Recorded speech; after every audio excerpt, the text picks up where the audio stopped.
think I heard about ESF for the first time as an undergrad at Cornell. A friend of mine had graduated and was starting a master's program here. I knew Steve Shaw. He had come out of my graduate school lab. So like there were some residual collaborations that people would like mention, oh yeah, I'm talking to Steve, or we're going to some field sites with Steve, or Steve's student is working on this thing. And then I was applying for jobs when I was in Connecticut, and this one came up, and my mentor at the time was like, oh yeah, ESF, you definitely want to apply to that one. And I was like, why? What's ESF? I don't know what this is all about. And he was like, it just seems like people there are happier. You should like talk to people in the research world there and like ask them about their lives outside of research. So I teach two main classes.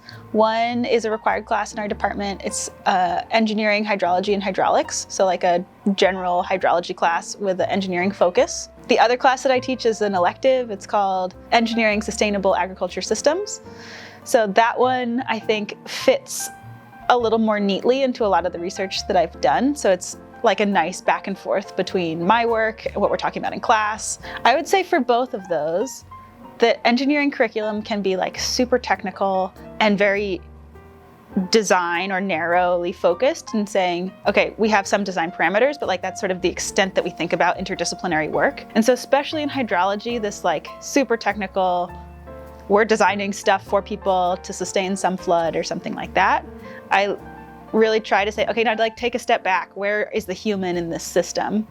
Where's the environment in this system? Like what are the other pressures on what we're talking about here? Are there social pressures? Are there economic pressures? Like what else is going on here? Because it's not just us designing this culvert for this person's driveway. Like there's a lot more going on here than just like the equations, I think. How can we also get people to think, maybe take a more systems-wide approach? Like it's not just us, the engineer, it's also us, the environmentalist, us, the social scientist, us, the whoever else is in the room. I really enjoy doing teaching as research or like pedagogy-focused projects.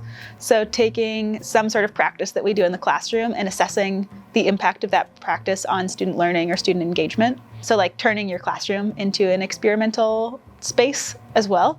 That piece I think is really cool and interesting and fun for the students too, because they're engaging in something in probably a different way than they usually engage with material. The directions that I'm excited about right now are influenced also with the new collaborations that I think I'm trying to form here. It's fun to sort of try and say, okay, I've just met this new soil scientist. How can I incorporate some of that work into my emerging contaminant work?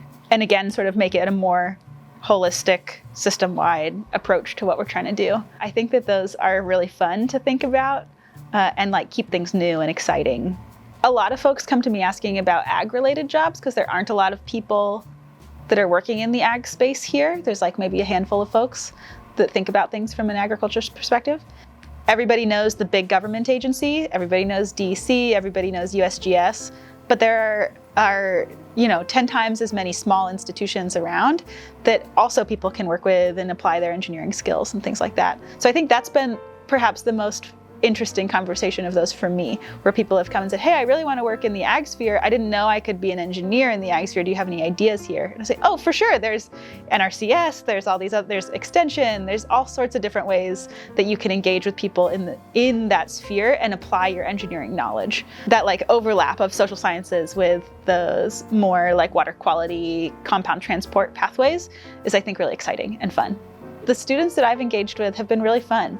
I think people engage really deeply, especially in electives. I've been really impressed with the way that, especially in my ag class, which students engage changes from that required class to an elective class. I think that the like themed focus, yes, I want to do environmental stuff, I want to make an impact environmentally. I think that having an entire college of people with that mindset is super unique.